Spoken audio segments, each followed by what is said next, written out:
I'm Lieutenant General Shaibu, the Chief of Army Staff, and I'm first and foremost to convey our appreciation to the good job you are doing within the Southeast region. I have been briefed by the General Officer Commanding,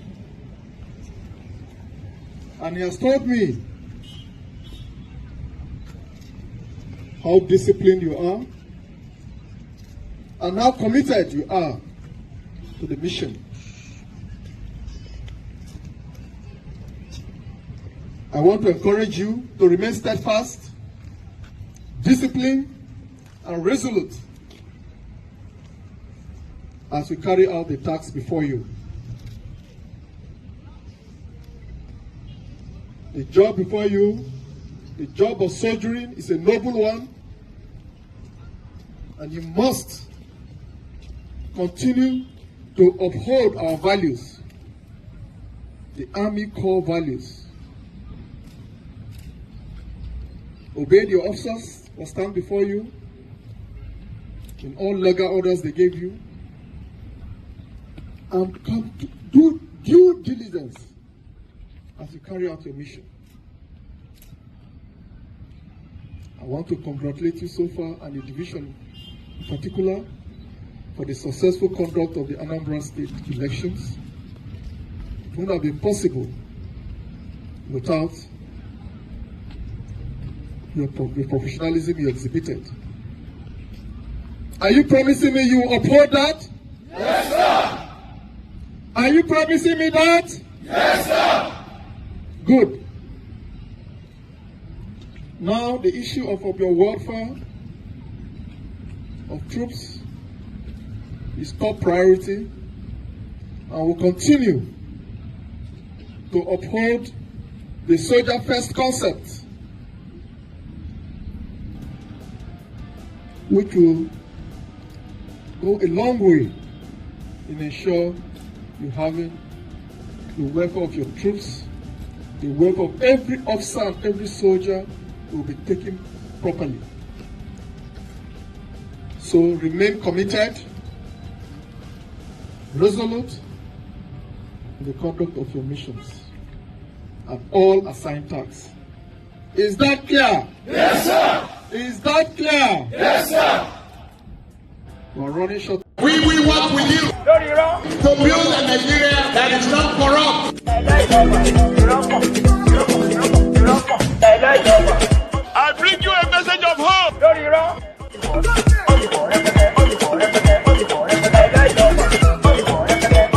We are going to spend a lot of resources on education.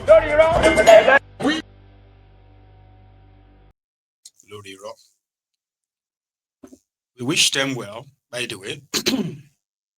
I wish them well. Because if they are allowed to do their job, it is to the betterment of everyone, I believe.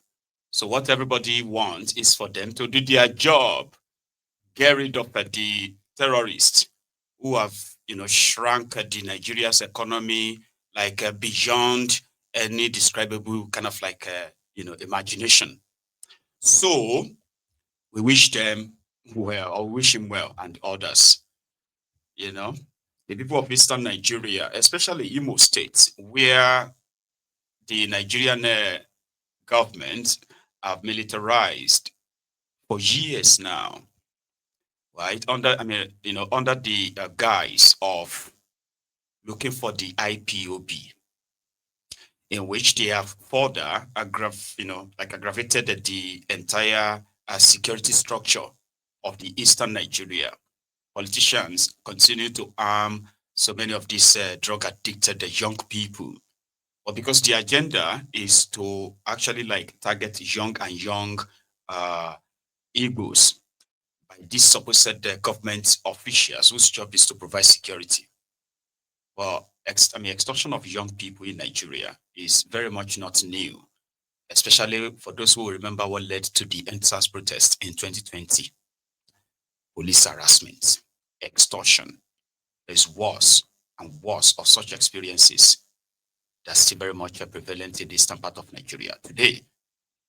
A crime being committed, a crime being committed by the supposed security agents, where innocent young people have become the victims of this crime.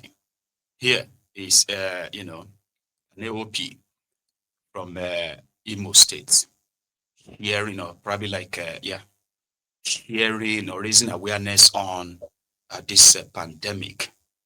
I think you should know. Watch this. We keep saying something about police extortion in Imo State, and it is unfortunate that some police officers or alleged police officers are still roaming the streets of Owerri, cornering young men, bringing them down from the bus where they are, and putting them in their own bus and taking them somewhere to extort them. This is another case of police extortion in Imo. My brother, you're welcome. Yes, sir. What is your name? My name is Akim Lukman Opoyemi. Where are you from? I'm from Ogun State. Something happened. Yes, sir. Tell us. Okay, I'm a carpenter. I'm doing carpentry, so I have a work in Owerri. So, and I'm living in Imo State because my wife is here. So yesterday I came home. Say make I come see, make I just come home and go back to my work. So as I come, so motor drop me for Asaba from Owerri. So I can't enter another motor from Asaba to Onisha. From Onisha coming down to Owerri. So I tell the motor you should stop me for Erirano. As I stop for Erirano, there's a road that we can follow to fly over, so that I can enter motor where they go to Apakuma. That's my destination. So as I can't enter that motor from that Erirano, so I just see Imo bus way park in front of our motor, coming down with gun. 3 policemen wearing police uniform with face mask. So the driver is there, that's 4. So they now said I should come down. I can't tell them say for what. They say they want to search me. I can't come down, give them my bag. They say no. Say I'm a Yahoo boy. They see he go for it. I tell them say I'm a carpenter. I don't know anything. I know they drink, I know they smoke. Okay, they started harassing me, beating me, say make I enter their motor. As they carry like this, I can't see one boy where they carry, where they put anchor for in hand. So I no gree enter. So they use gun to hit me by my side. They force me enter the motor. As they can't force me enter the motor, my mind they talk say whether if they reach where they talk say they see something, they will drop, they will check, and they will use that thing to accuse me. They did not stop, they just carry me, they go control. So there's a track road beside that control side where we say they follow. So as they are going, they can't see one POS. They collect my wallet, check my wallet. They see one ATM for there, for inside my wallet. As they see one ATM inside my wallet, they say, "Na me get them." I tell them, say, "Yes, na me get the ATM." So they want to say, they don't know say na my own. Say I go to the ATM, they won't check the ATM whether na my own. So they can't call one POS, make him come beside their motor. That POS come, they wind up the glass, they don't wind it down very well. They say make him bring the POS. They can't give her my card. Say make him check my account balance. I can't tell them, say why would you check my account balance for what? If you want to know say na my own, let me withdraw 1,000 inside. Then you will believe say na my own. They can't lock, they won't wind up. They say they made the POS, they go. They started beating me. They put handcuff in my hand. So when they reach one road where say there's nobody, they drop the guy where they carry for back. They give him his own ATM back. They don't beat the guy tired. The guy no fit walk again. As they drop the guy like this, they pin me for one side. So they start driving, they go. As they come enter one road for along that everyday supermarket, there's one checking point there. As they enter there, they can't look front like this. They see police in their front in that checking point like this. They tell the driver make him reverse back. He reverse back. We follow was the driver wearing police uniform? Yes, he himself is wearing police uniform. Okay, they saw a police checkpoint. Yes, sir. And they told the driver to reverse. Reverse back. So they can't follow another road. So as they follow another road, they stay under police again. They tell them say make him reverse, to make him follow another road. Where we say we go bus for Concord side. So as we bus for Concord side, now they with my mind they tell me say guy just tries to cooperate with them. You see now the money where they won't collect, make you give it to them or this or that. So I can't they beg them say I beg. My account balance abi, Oyamo find POS so that he go check them. I don't know what I want to do with it. They can't call one POS, they can't check them. They see 395 inside my account. The OP, they say make I open my OP password. I open and they see 2 something there. Then I said make I transfer money with day for my OP to my UBA.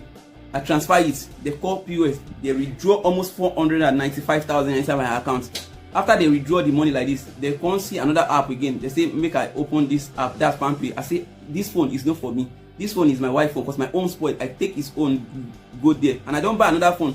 I won't go return a phone for her. I don't sabi the password of this phone. Then I started beating me. When they see I no talk, they can't carry me. Say make I call that my wife, make he started sending money. And these people wear police uniform, using face mask with gun in their hand. I said, nah, phone be this. I can't call my wife. She no get any phone. They started beating me. When they see I no talk, they can't go drop me for Abba Road. Come back again. Started their operation.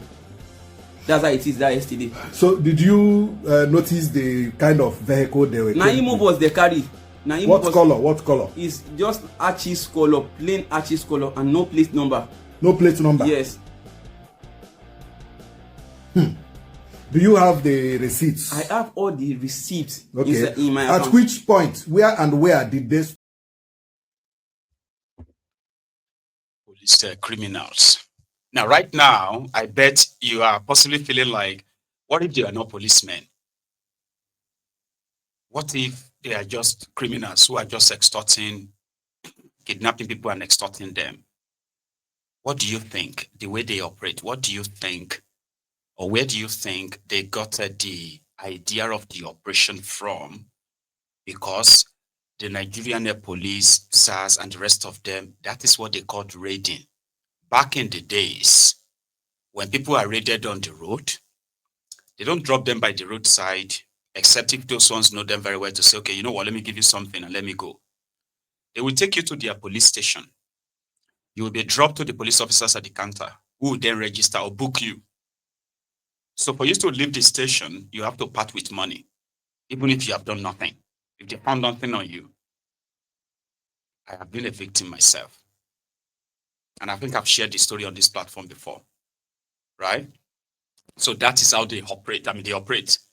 The one chance operators, they operate differently. Those ones are going to pretend like passenger buses or taxis to take their victims. But the police, they raid. You can see up to 3-4 people in their vehicle. And also, they use POS very much. So what I mean is that with this kind of story, it simply means these criminals can be tracked and they can be found. Another part of the story is the victim himself, a Yoruba young man that is living in Imo State with his wife. Coming back from work, and he was stopped by the policemen that took him and extorted him, beat him up. He lives and worked in Imo State. A young man. And from his own experience, this time around, like, that's something about injustice. When you hear that phrase of injustice anywhere, is a threat to justice everywhere. And there's something about the level, the injustice as well. It doesn't discriminate. Everybody is going to be a victim. Everybody, whether you are rich or you are poor, whether you are young or you are old, it doesn't matter. Injustice in the system would affect everybody, everyone, no matter where you are. Even those of us who are like living abroad, they touch us. What's going on in that contraption? As it's touching the people we love, it's touching us, except if you are going to live in denial. That's the level of injustice. Economic injustice, security injustice, systemic injustice, ethnic injustice, religious injustice. Everybody will have their own share. If the religious injustice doesn't affect you, economic injustice would affect you, right? If it is the same thing with the systemic injustice, when people are profiled and targeted, right? At the end of the day, even there will be some outliers. So it's not going to be the people they are targeting alone. There will be others that will also fall victim of it. You have to frown at injustice. It doesn't matter if you have not become a direct victim of it. Wherever you see it, speak up, say something, because it could be your own turn. Let him finish his story. Where did they stop to make the POS? They first stopped in Control. Before we reach Control roundabout, they come follow one track road. That Control where they stop, they want to check my account balance. I no agree. That's why they leave that one. They can't follow that track road, bust out for every supermarket. That's where they see police, where they reverse back. Okay. On their way going to Concord, that's when a lot of POS is there. Okay. As we draw for this one, they go stop. We draw for another one, they go stop. We draw for another one. That's how we do everything. All of them were wearing face masks. All of them, and they wear police uniform. All of them.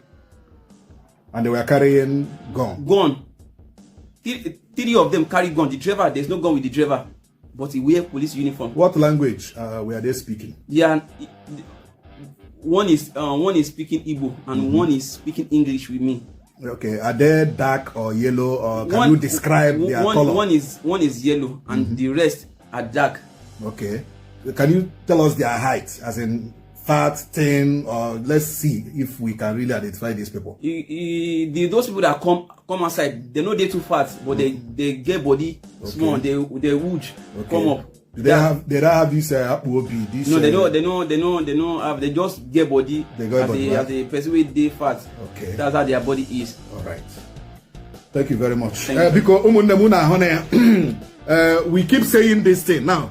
This is not 1, this is not 2, this is not 3, this is not 4. This our brother is not even the 5th or the 7th or even the 10th victim of police extortion in Imo State. And of course, we will package this to the CP of Imo State and to the Intelligence Department of Imo State Police Command. Probably our brother will also have to give them descriptions, because what we are doing is to save especially the youths. You see how they collected almost 495,000 naira from his account. A struggling young man, a young man that is struggling. They collected that amount, such amount of money from him. Please, everybody should be careful. Everybody should be careful. If it is important, if it is very, very necessary for you to raise the alarm and start shouting, when such people accost you, when they confront you, raise the alarm. Draw the pop, because when these things are happening, I know people we are people walking around, or maybe going through and seeing how everything was doing. People is there walking around, but the way they hand me and with their uniform, okay, they respect police with their uniform. Okay. So when they talk say, this boy is a Yahoo boy, this or that, people were shouting. The next thing that they would do, they would just cock gun and start harassing me. But because I have incidents in where I work, this place like this, I fell down and this place broke. When say I just go do it, that's why I don't get power. That's how they have the power of putting me inside the car. When I reached out, I explained to my wife. My wife was telling me, say, she be in the tell me, say, Akwakuma, they always come there in the night, carrying small boys, carry them, go one place like this, started collecting their money, redrawing it from POS. That's how they make money now. They always come with Imo boss every night for Akwakuma. Please, I also Akwakuma, my speed bat. Amakohia, Speedbat Avenue, that Rochas roundabout. I was here yesterday. Plenty of them at Speedbat as at yesterday. We are calling upon the CP, Abokidan Juma. You are a good man, but some police officers or alleged police officers, because I don't know why a police officer should see a police checkpoint and he will reverse his vehicle and run away and take another route. Please, sir, we are begging you. We are begging you to look into this matter. These people are held. Hopefully they will look into the matter, right? Another victim. Unfortunately, right, the victim of my next story, they won't have a chance of demanding for justice. I don't think so. Now, I'm talking about that madman that killed over 24 people on the eve of their 2023 elections. Dogua, the man I shared this video with you a few days ago in London. Yeah, and then I told you his story. Well, he has now given us the reason, or supposedly is given his colleagues the reason why he went to London to make those videos. According to him, there were those who told him that he would not be welcomed in some certain countries, and because of their petitions, if he stepped his foot on any of these countries, right, including UK, he would be arrested. When I shared this story on Maiyegun's Diary Political 2 days ago, reactions of the people, most of them was like, wow, this, like angry. But there were others who were saying, why can't we just write a petition to the UK government and get him arrested? Well, the reason why he came to London to do that video and all of that, according to him, is to prove people like you and me wrong, that our petition will do no shit to him. Of course it won't. since Nigerian court has already removed his name from the murder list, is the people he hired to kill these people, including himself, they are still standing trial for murder right now.